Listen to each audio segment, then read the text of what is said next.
All right, so currently it is 7:30 p.m. on the Thursday the 8th, and tomorrow morning I am waking up at 3:30 a.m. to go hit up a workout with Josh Sedledge. He is someone I used to work with, and he has a workout crew called the Motherfucking AM Crew, or the MFAM Crew, and every Monday, Wednesday, and Friday they work out at 4 a.m. I guess they just like the morning schedule.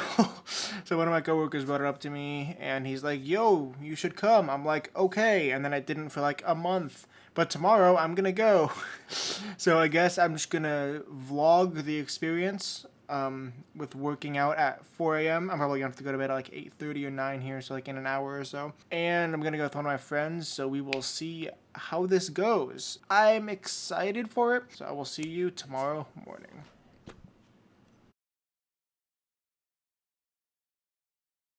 Let's do this.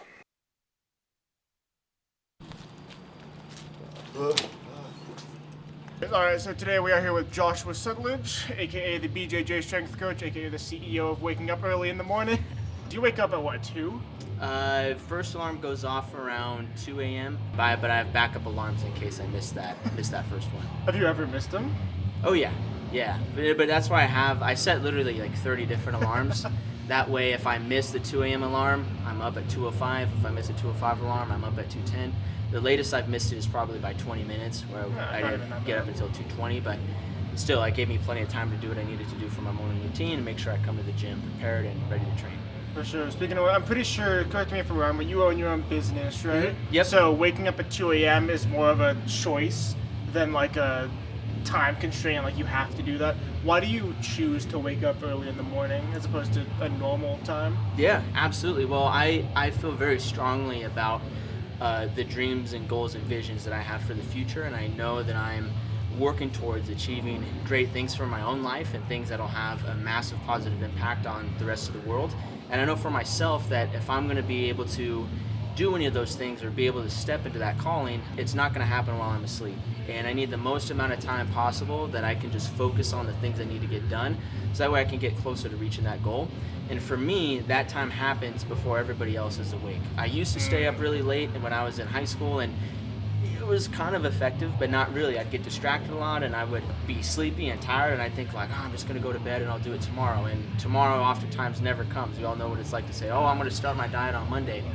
For me, I found that getting up early not only gave me more uninterrupted time for me to focus on investing in myself, investing in my company, investing in that impact that I want to have on the world, but it also, I feel like, gave me a little bit of an edge against the rest of the competition. If I'm getting up at 2 a.m.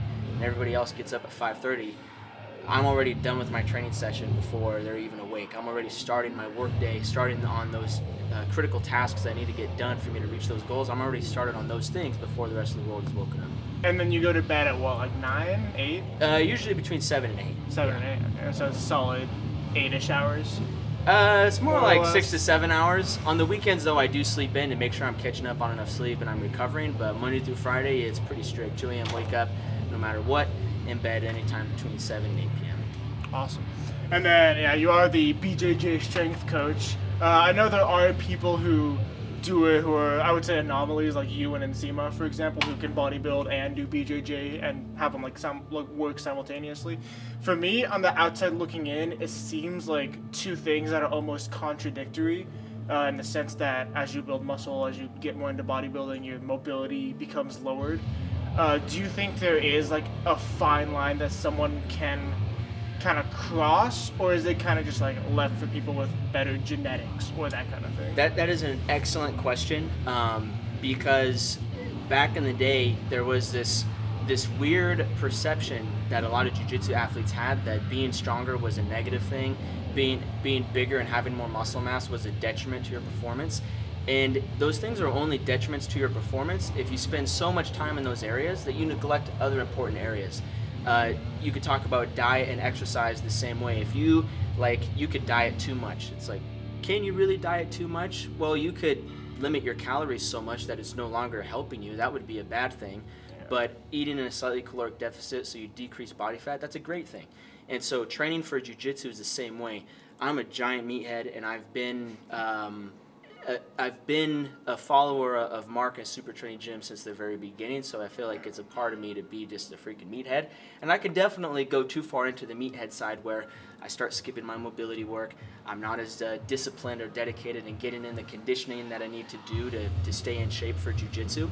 But that's where that balance comes in. And so what we do here, and how I like to train all the athletes that I work with, is finding that perfect balance. Finding that balance of, hey, Jiu-Jitsu is your main activity. Jiu-Jitsu is your main competitive sport. We're just going to do everything we can in the gym to enhance the qualities that you're already bringing to the mat. No one ever lost a match because they were too strong. No one ever got injured because they were too strong. However, you can't focus so much on strength that you neglect your conditioning. So we are going to focus on conditioning a little bit, make sure that we have a good balance of those things. Your YouTube, Instagram, website. You guys can follow me on Instagram at Joshua Sutledge. You guys can get a free 4-week strength program for Jiu-Jitsu by clicking the link in my bio on Instagram or heading over to www.thestrengthmatrix.com. Awesome. Thank you, man. Thank you, bro. All right, just finished up the 4 a.m. training session. It's currently 6:16.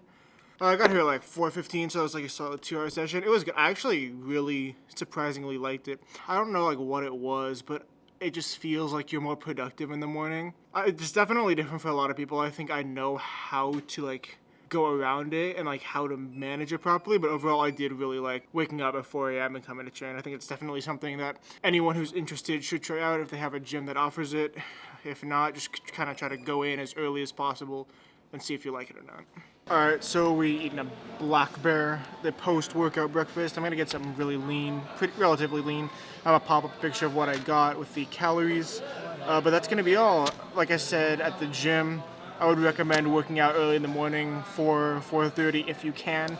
I think it's beneficial, and I noticed I actually seem more productive. I'm able to get more work done right now after we eat. So thank you so much for watching this video. If you enjoyed, be sure to do all the YouTube bullshit, like, comment, subscribe, and as always, have a great day.